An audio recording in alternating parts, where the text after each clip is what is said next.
Welcome back to episode 3 of Unleashed with Jon Z and Nati. How are you guys doing today? Doing okay, doing okay. Glad to get this third episode underway, and it's gonna be a lot of good talk with John. That's right, Nati. It should be very fun. NFL draft coming up. The NBA is really ramping up. Playoffs coming. This should be a really fun day. So I'm looking forward to this, my friend. All right, John, you said it first. First thing on my list of what I want to talk about today is the NFL draft coming up on Thursday. First thing I have for you guys is how are you guys going to rank the top 5 QBs in this draft? Obviously, super important QB draft. Yeah, man. The top 5 quarterbacks of the draft. So I'm just gonna go chalk with my first pick, Trevor Lawrence. He's the generational star. I know he had an up and down year last year. Wasn't as good as he was in his previous 2 years, obviously, right? When he was a national champion and was pretty much dishing the ball all over the field. But he's still a generational star. He's still arguably the best quarterback prospect since Andrew Luck in 2012. I did not like his Sports Illustrated comments at all. I don't know if you guys saw over the last couple of days where he basically said he doesn't need football to make him feel worthy as a person, which is fair, right? Which is fair, right? You don't need football. But at the same time, he also said that he's not super driven to get a Super Bowl in the NFL. And I don't know how I feel about that. I think it kind of exudes privilege, if you were to ask me. But I still think he is the undisputed #1 quarterback in this draft. And, I mean, I saw it up close and personal. John did as well when he won the national championship in 2019 against my Alabama Roll Tide. But, I was a little disappointed. I was a little disappointed then. But I saw him sling the ball all over the field. And he was the Heisman Trophy runner-up this year as well to my guy Devontae Smith out of Alabama. So it wasn't like he had too big of a drop-off, but I think at this point he is my lock at the #1 quarterback position. And then my favorite quarterback in the entire draft is number 2, and that is Zach Wilson. I'm so excited for Zach Wilson. John even knows I've been hyping this man's up since late September before anybody thought he could be the #2 overall pick. Everybody thought back then it would be Justin Fields. But Zach Wilson, man, he gives me a lot of Patrick Mahomes vibes, has a lot of great mobility in the pocket, can sling the ball all over the field, has great arm strength, great arm talent. He is by far the #2 quarterback in the draft, in my opinion. He only had 3 picks last year. I get it. Played against BYU, wasn't SEC competition. But again, if you spot talent, you spot talent. We saw that with Patrick Mahomes, right, in college. Didn't have the greatest of stats, didn't have the greatest of winning, but the talent was all there. The Chiefs took a chance on him, and we saw how things panned out from there. Third quarterback in the class, Justin Fields. We did find out that Fields had epilepsy earlier in the week, but I don't think that should be too big of a deal when it comes to his draft stock. I think he has the leadership, the skills, the arm talent, everything you need. I do worry a little bit because he comes from Ohio State, and that college system is notorious for not preparing quarterbacks to play well on the next level. I know that very well because of that bust Dwayne Haskins that played here in D.C. for a couple of years, if that. But Justin Fields, #3. Trey Lance, #4, actually shares my birth date, if you guys did not already know. So rooting for him there. He has also all the tools you want. He is a little bit more raw than the 3 quarterbacks that I mentioned before. But with a good coaching staff, maybe potentially like 1 in D.C. or maybe like 1 in Chicago. We'll see. But I think Trey Lance could do really well in the NFL. And again, he has all the athletic tools, all the arm strength, everything you want at a quarterback. It's just he's a little bit raw at this point. Now, last but not least, my quarterback from the Alabama Crimson Tide, Mac Jones, is my #5 quarterback. And listen, I know he's super accurate. He has some underrated mobility. But if Kyle Shanahan, and I know we'll get this later in the show, but if Kyle Shanahan drafts him at #3, man, I don't know what I'm going to do. All right, Nati. I have a couple of issues with this whole list of yours. First of all, Trevor Lawrence is not the #1 quarterback. Everybody listen up. Everybody listen up. Trevor Lawrence is not the #1 quarterback in this draft. It's Zach Wilson. Now, you said yourself you love Zach Wilson. That's a fact. We can agree on that. I think he's going to be better than Trevor Lawrence. Trevor Lawrence, correctly, is not driven. Trevor Lawrence is in a position of privilege. If any other quarterback said what Trevor Lawrence said, they would get eviscerated. But because Trevor Lawrence is the consensus number one, everything's okay. He's compared to Andrew Luck. That's fine. He's the safe pick, in my opinion. I don't think he's going to be the best in this draft class, but he's the safest pick if you're the Jaguars at number one. That's a fact. I like Zach Wilson because he offers more. I think he has a higher ceiling in the NFL when you compare him to Lawrence directly. It may not be apparent now, but it will be in the future. I have Zach Wilson at 1, Trevor Lawrence at 2. Trevor Lawrence, I'm not saying is a bad quarterback. I just think his ceiling is Andrew Luck. Andrew Luck was not a bad quarterback. Great quarterback. Probably going to be a Hall of Famer if he had stayed on the track and actually didn't retire early. That said, though, there are better quarterbacks in the game. That's just a fact. Andrew Luck was interception prone, bad offensive line, sacked a lot. Some of those things you can't control, but you could control the interceptions and the completion percentage, and over time it got better, then he retired. So he's the safe pick at number 1, but he is not my number 1 most talented quarterback. So Zach Wilson at 1. Trevor Lawrence at 2. Trey Lance is number 3. Yes, I do believe Trey Lance is going to be a very good quarterback in the NFL. I've been wanting the Bears to draft him for so long, but I think they're going to have to trade up, and I don't know if it's worth them doing that. That said, Trey Lance is, I think, a very talented quarterback, just like Josh Allen. You know, the pro comp is Josh Allen. I'm not a fan of Josh Allen. I don't believe in him yet, but he did have a great year last season. If that could be sustained, we're talking about legitimate growth. We're talking about an MVP candidate every single year. I think Trey Lance could be that guy for whomever drafts him. Number 4, Justin Fields.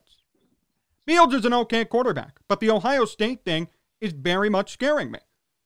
I'm not even going to talk about Dwayne Haskins. Nati, let's go back to 2008, 2007. Let's talk about Troy Smith, the Heisman Trophy winning Troy Smith, who competed with Alex Smith for a job in San Francisco, then competed with Colin Kaepernick at one point. And Jim Harbaugh, at one point, thought Troy Smith was better than Alex Smith and Kaepernick at that time, and actually had him start, and there was a quarterback competition. Troy Smith is a bust. Dwayne Haskins is a bust. Cardale Jones is a bust. All of these guys who come from Ohio State cannot do anything in the NFL. They can't do a thing.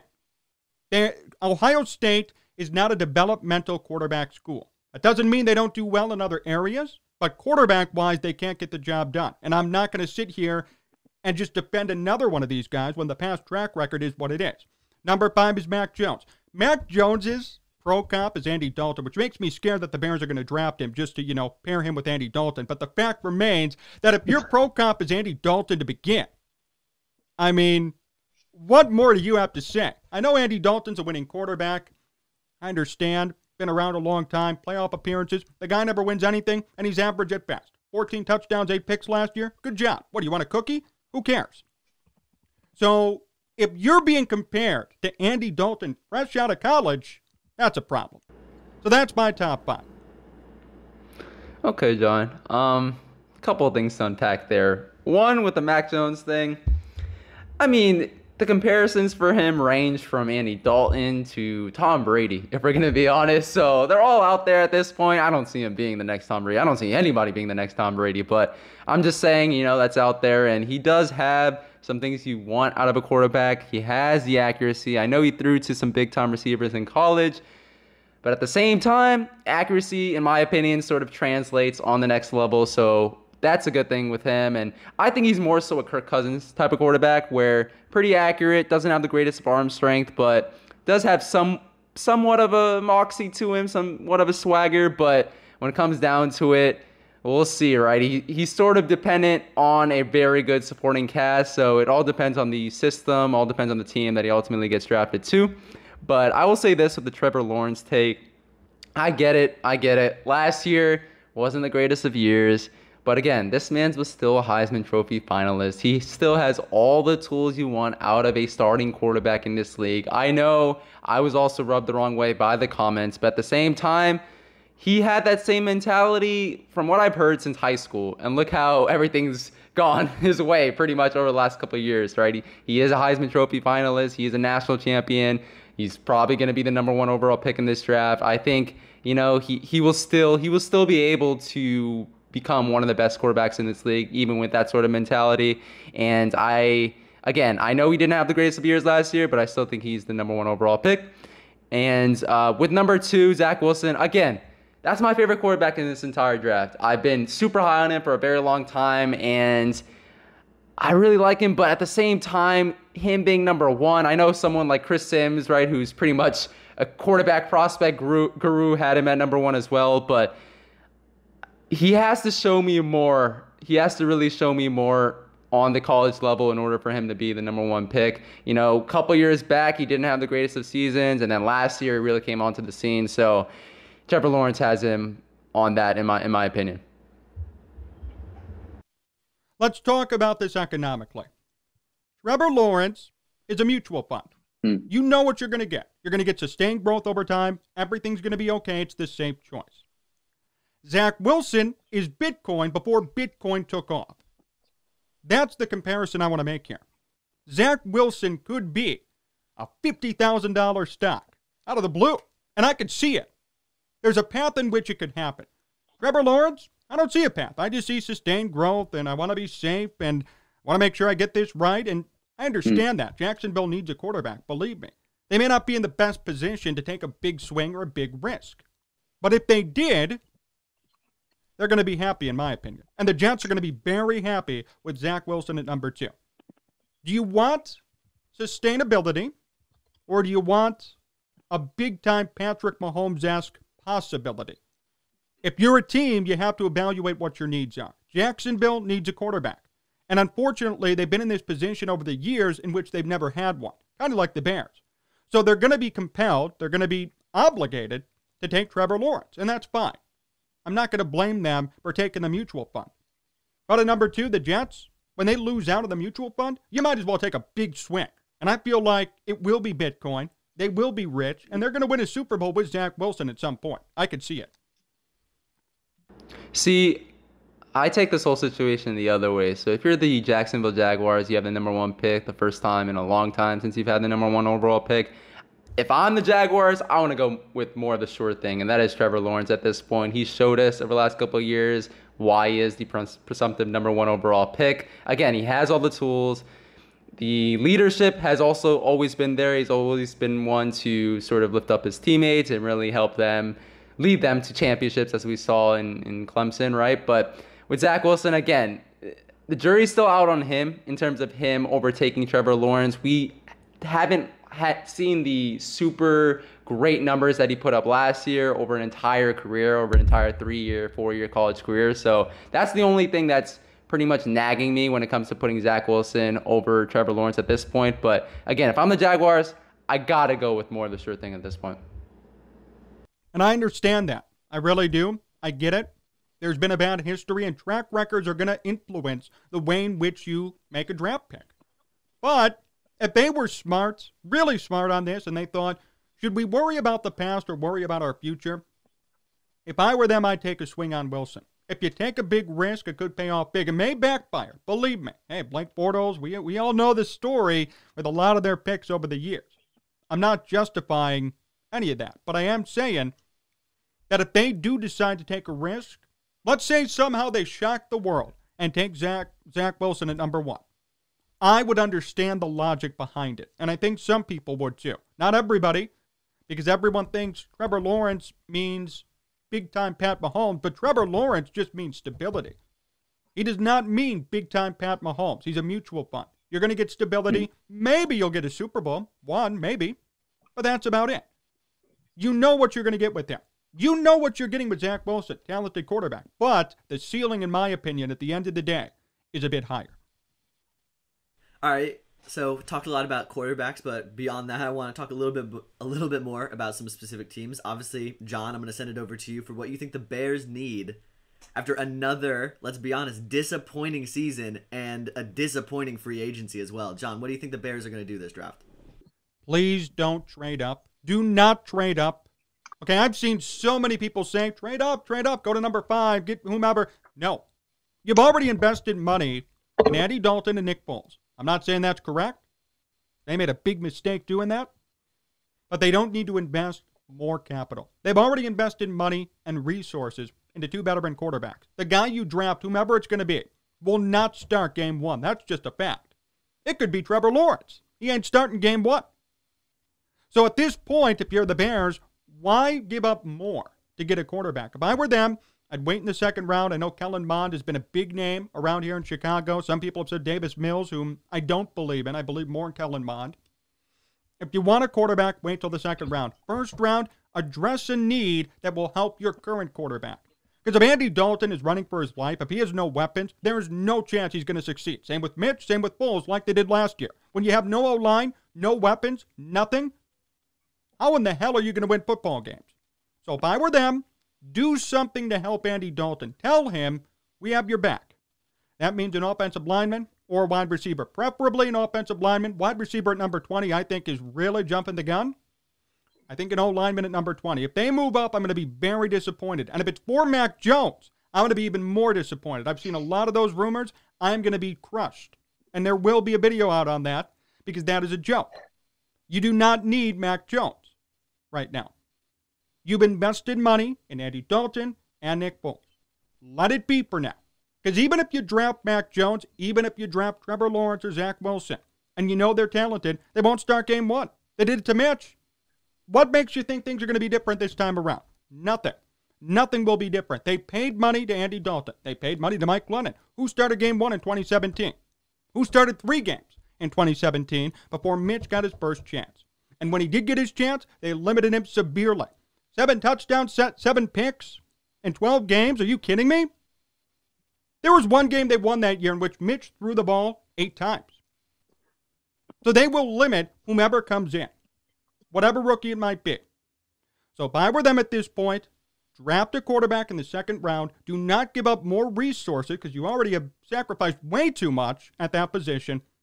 And find a way to help out your current quarterback with an offensive lineman or a wide receiver. I got you here, John. I got you real bad right here. You just said a couple of minutes ago that teams should swing for the fences when it comes to getting their franchise quarterback, right? They should not look into the past, look into the future, and should move forward with, whatever picks they have and ultimately get the right guy, right? And then here, you're saying the Bears, they shouldn't trade up, they shouldn't give up the assets. I'm pretty sure a large part of that has to do with the fact that they traded up in 2017 to get Mitch Trubisky, Trubisky, and ultimately, gave up draft picks, traded up, and drafted a bust pretty much. But no, if you're the Bears, if you find the right quarterback in this draft, if you spot a quarterback and that's your guy, trade up. I say this with the Washington football team. I know assets are important in today's game. I really understand that. But at the same time, the quarterback is the most important position on the field. And if you spot a potential franchise quarterback in the draft that you really, really like, you have to trade up for him. Obviously, there's the potential that that quarterback could fall, but in this draft, where there's so many QB-needy teams at the very top of the order, you got to trade up. I get it, Bears fans are really nervous right now with how the quarterback situation has gone over the last couple of years, but you have to trade up. And then on your Davis Mills versus Kellen Mond take. Kellen Mond, sure, he has the athletic tools. Sure, he has some natural ability. But at the same time, I don't know about you, Davis Mills showed me a lot in Stanford. I know they didn't win a lot of games, but a lot of people forget he was a #1 high school recruit coming into college. And I think he could actually be an under-the-radar, pretty good find at the quarterback position in this draft. And I've been advocating for Washington to go after him. And I know we'll talk about Washington a little bit later, but I definitely think Davis Mills is a better quarterback at this point than Kellen Mond, and I would definitely take Davis Mills. Potentially the Bears could also draft someone at 20, right, and then trade back into the first round and maybe get a guy like a Davis Mills or Kellen Mond, just in case that quarterback does not fall to their pick in the second round. But again, you got to swing for the fences, John. You got to swing for the fences. And so when I was talking about Trevor Lawrence and being the safe pick, it's not just that he's safe. It's also that he's really, really good, right? And if the Bears find a quarterback in this draft that is really, really good, that fits their coaching staff, that fits everything that they want out of a starting quarterback, you got to go after him. I get your point. And maybe some of this is bias on my part for what's happened before. And if it is, please forgive me. I know. But I just don't see why it's different in the sense that they've already invested a lot of money in this position and there hasn't been any dividends. And now they've gone out purposefully and sign 2 veterans. Whomever they drafted, and this is a fact, Nati, you have to agree with this, they will not start game 1. That's just a fact. They are not starting game 1. It's going to be Andy Dalton. So what are we going to do? Go through this again? We're going to sit here and have a quarterback controversy, wait a couple of games, bench Dalton, put in somebody else. By that point, whomever they draft, they're going to give up draft picks for. Then they're going to be on the books for Andy Dalton and Nick Foles for next year. That is just ridiculous. That is ridiculous at the position. That is just shrewd mismanagement. Clear mismanagement. And believe me, we all know about Ryan Pace and Matt Nagy and how much of a joke they've been. But if they were to do something like that, I'd be very disappointed. That's doing it again. They finally have a first-round pick. It's been this long, and it's always been long for the Bears, because if we all remember 2009, trading Jay Cutler, losing first-round picks, doing this thing with Mitch Trubisky, now they lose more first-round picks. When will they learn to just be content? When will they learn, if they're going to move up and draft somebody, to make them start game 1 and not turn around and actually pay more money to a veteran? That's my problem with this whole thing. They keep investing too much resources in the quarterback, and what they're not realizing is no one around them is good. The O-line is just atrocious. It's banged up. Who is this quarterback going to throw to? Allen Robinson's on a 1-year franchise tag. He could be traded at a second. And Darnell Mooney did great last year, don't get me wrong. That's not a number 1 receiver. A 5th-round pick is not a number 1 receiver. And after him, you got nothing. Anthony Miller's in trade talks. Anthony Miller sucks. Javon Wims sucks. So we have to think about this whole team holistically and not just think about and fixate on the quarterback position, because it won't help anybody, whomever the rookie is, when your O-line is depleted and you have no one to throw to. Look at Joe Burrow. Look at what happened to Joe Burrow this year. The guy got just manhandled and lost the rest of the season because of no O-line and because he really didn't have much to throw to in the end. He made his receivers better, in my opinion, because a lot of those guys are not household names. Tyler Boyd is not a household name. A.J. Green is, but he's hurt. He's been hurt for a long time. So my whole thing is they invested a lot of money already in the quarterback position. If they lose even more draft picks, that's a lot of investment again into something that isn't a sure thing. That's my concern. Again, as is always the case with you, John, there's so much to unpack from that take. With the Bengals, so Joe Burrow, great quarterback, but don't say you made his receivers into what they are. T. Higgins was a super talented guy coming into the draft last year and did show out last year and had all the athletic ability, had everything you wanted out of a receiver in this league, and kind of showcased that last year. Tyler Boyd, not being a household name. I feel like we've always had these conversations off camera with a guy like Tyler Lockett, for example, right? I think they're very similar in that they're not the best of receivers in this league, but they're really, really good. And Tyler Boyd showed that last year when he actually had a quarterback for the first time in a long time. But again, with the Bears, John, I get it. The offensive line isn't where it's supposed to be. The offensive skill makers aren't where they're supposed to be. The team as a whole isn't where it's not supposed to be at this point. But at the same time, a franchise quarterback can solve a lot of issues for a team, for a front office, for a coaching staff, for everything you want.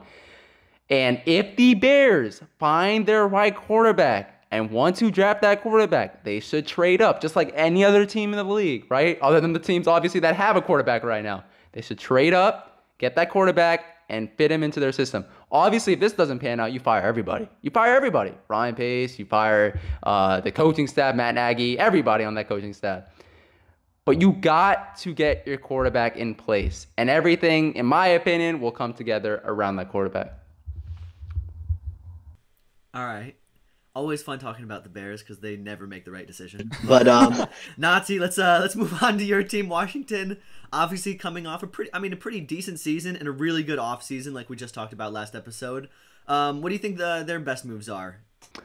It's so funny that you say that, Elliot, that we're coming off a decent season when a lot of people forget the Bears actually won one more game than us. They were 8-8. We were 7-9. A lot of people think, we won the division title. That made us a really good team, but actually we were a little bit worse than the Bears this year, if we're going to be honest. So But we, for sure, have had a very good offseason, very good free agency period. I think with Washington, it's so funny because Washington and the Bears are so similar at this point. Like, we both have very good defenses, although with Washington, obviously, you have a lot more potential on that defense, a lot of young guns on that defense that could be real stars in this league, like a Chase Young, like a Montez Sweat, like a Jonathan Allen, who hopefully we sign long-term in the next couple months. But I think with Washington, you got to go after the quarterback. At 19, though, just like the Bears at 20, it's going to be